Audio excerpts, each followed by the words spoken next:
I don't think that's a stretch. I don't think I'm saying anything that has blown anybody's mind. But let's go over the key losses right off the bat. They lost Nate Soldier, Dion Lewis, Malcolm Butler, Danny Amendola, and Brandon Cooks.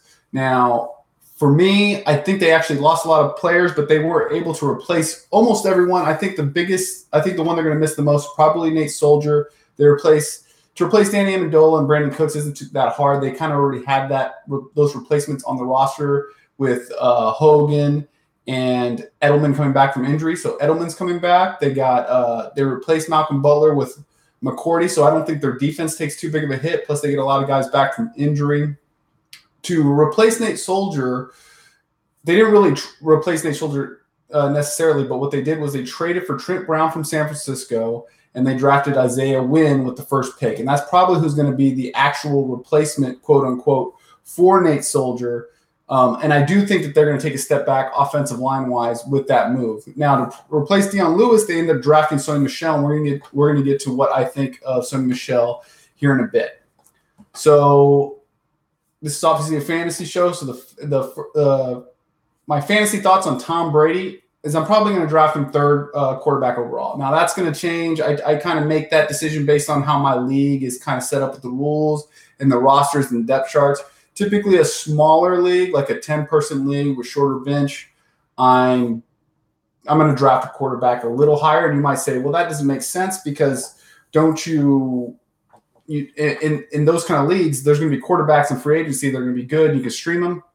The only reason I kind of go with that strategy, and I kind of go with the stream strategy with quarterback and tight end, is because you're wanting elite players in those type of leagues. Because basically every single team is stacked. So in a league where we're only got like 10 players playing, there's not very big benches. Yeah, but there's not only quarterbacks in free agency, there's going to be running backs and receivers every week, especially once the bye weeks come around.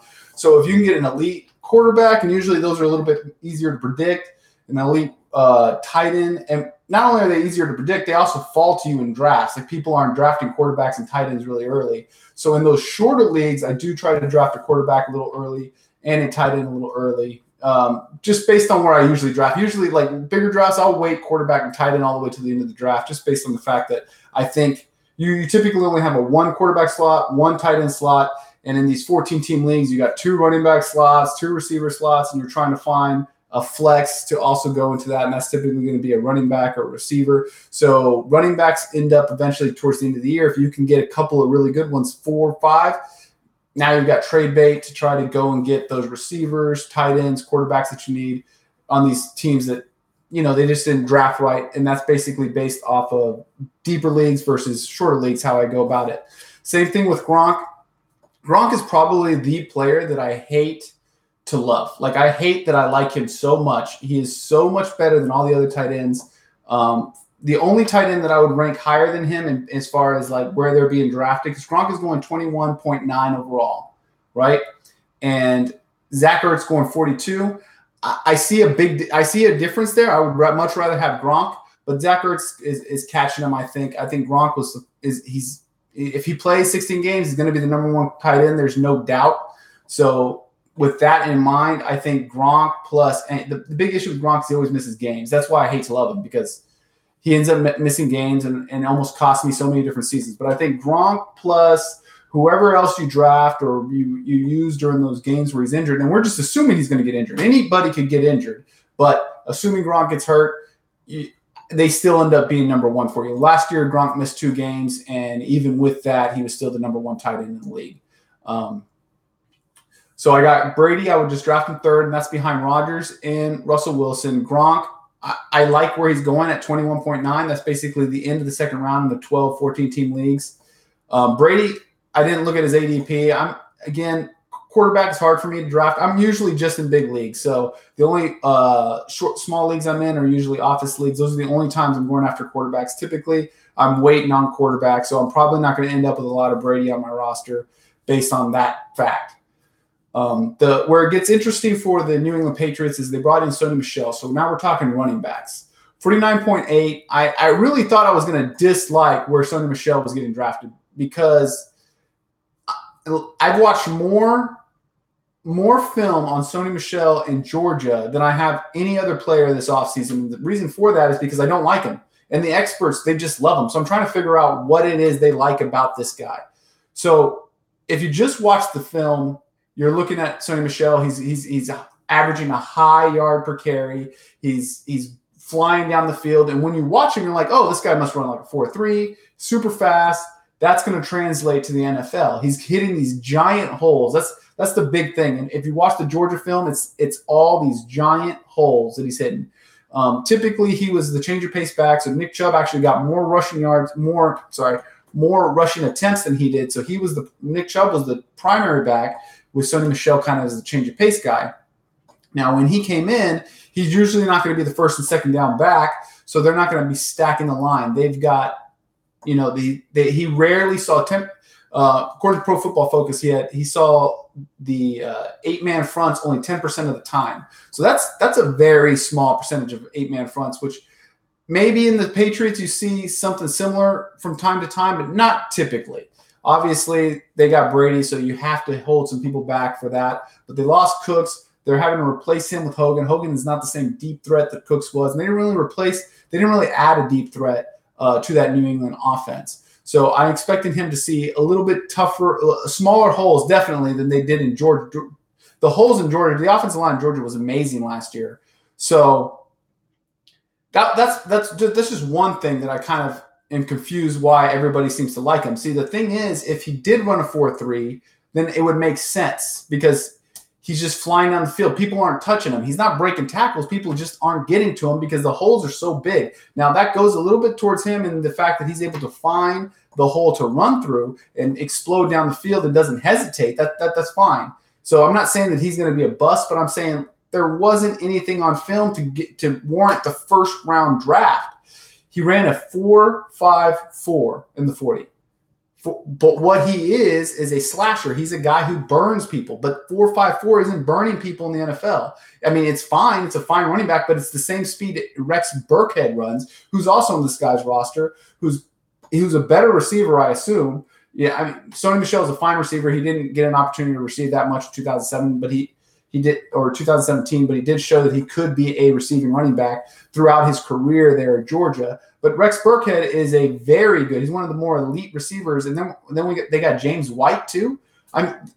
So the receiving portion is right there. Rex Burkhead played the goal line back last year, so there's no guarantee that Sony Michel is going to all of a sudden come in and be the goal line back. Now, he could be. I'm not saying that he's not going to be, but they also got Jeremy Hill and Mike Gillislee.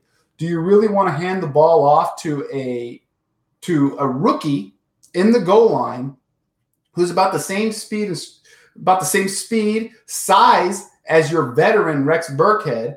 And Sony Michel had fumble issues in college. Now, that was earlier in his career, and towards the end of his career, he figured it out. But in that big game against it was either Oklahoma or Alabama, I can't remember off the top of my head, but he fumbled right at the end to give the other team. They ended up winning the game, but he gave them a shot to take them out of the game towards the end. If it wasn't for the defense and them getting the ball back, he would have ended up, they could have lost that game and would have been on Sony Michel for fumbling the ball at that critical moment. So there's just, the guy could be a good running back. Obviously, he averaged a lot in college. I just couldn't understand the first-round value. I don't think he's in the same caliber with some of these other rookie running backs where he's going. I'm probably not going to end up with a lot of Sony Michel just because I kind of believe in Rex Burkhead. That's not saying I'm going to end up with a lot of Rex Burkhead because there is the fear of Sony Michel there. But I'm more likely to end up with Rex Burkhead on my team over Sony Michel. I think in that draft spot, I'd rather take a guy like Ronald Jones who's going after him and really has no competition in Tampa for touches. And Tampa's offensive line has actually improved a bit, and we'll go over that when we talk about the Bucs.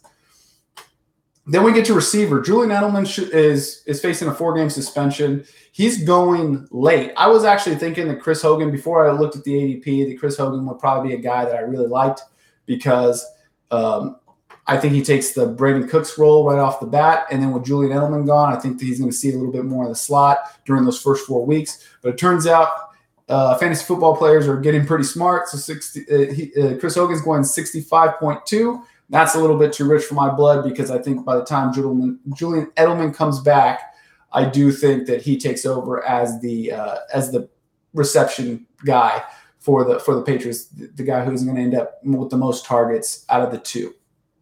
Now, granted, Hogan is going to be a fine player. He just happens to be going over guys like Golden Tate that I'm not really feeling that. Now, there are some leagues, when going back to Julian Edelman, that I won't even draft a guy who's suspended because the first 4 games are so important as far as like I need those wins, and the league is so deep that a guy like Julian Edelman, where I have to draft him, I'm not going to be able to stash him long enough to win those games. But if you're going to be suspended, the first 4 games are, for fantasy purposes, are the best 4 games to be suspended. The reason I say that is because the first 4 games, there's typically not a lot of buys. You're not worried about the buy situation. And then you have 3 weeks to figure it out going into week 4 if there are any buys for week 4. So usually first 3 weeks, no buys. So you're not really in your roster's not as tight as it would be if you served those games suspensions a little later. I'm not in any league that's deep enough or that I'm nervous enough that I'm going to have to risk taking like streaming somebody for those first 4 games, going back to what I was saying about the buys. So Jordan Matthew is kind of off my radar, but if that's where you're in, if that's the situation you're in, then Jordan Matthews would probably be the guy that you're looking for as far as the New England Patriots for the first 4 weeks to kind of take a little bit more of that role while Julian Edelman's out. But for my money, it's probably going to be James White, Rex Burkhead, and Gronk, who kind of gets an uptick in value along with Hogan. I don't really see Jordan Matthews making much of a splash during those first 4 weeks. And so that's really all there is for the actual position players. Defensive wise, this is a team that I would draft. So obviously I have to draft a defense coming out of the draft. The fact that I always like to look into the future, just in case the defense that I draft hits, and this is a team that I kind of want to stash going into my fantasy playoffs, because I'm always expecting to make my fantasy playoffs. And I usually play in leagues with a little bit deeper benches where I can actually have 2 defenses on my roster, and people don't drop defenses enough. So it's kind of hard to just go pure streamer mode, which you would in like a smaller league, like a 10-team league. So you got they got the Dolphins in week 14. The Dolphins are a team, if you go back and listen to my last podcast or one of my previous podcasts where I talked about the Dolphins, I'm not really high on them. I don't think that they did enough this offseason to make themselves contenders. So I do think by week 14, the Patriots could be rolling, and that could be a good streaming game, especially starting at the beginning of your fantasy playoffs. And then week 16, that's going to be probably Josh Allen. We all know how Bill Belichick does against rookie quarterbacks. He's going to be playing against the Buffalo Bills. You would just need to find another defense for week 15 because they're playing the Patriots, and I don't want it. Or not the Patriots, they're playing the Steelers during that time, which would be a fun game to watch, but I don't want either defense in that situation. Well, that's it for today's show. Thanks for listening to the Fantasy Football Update. Be sure to like our podcast and subscribe for updates. Till next time, see ya!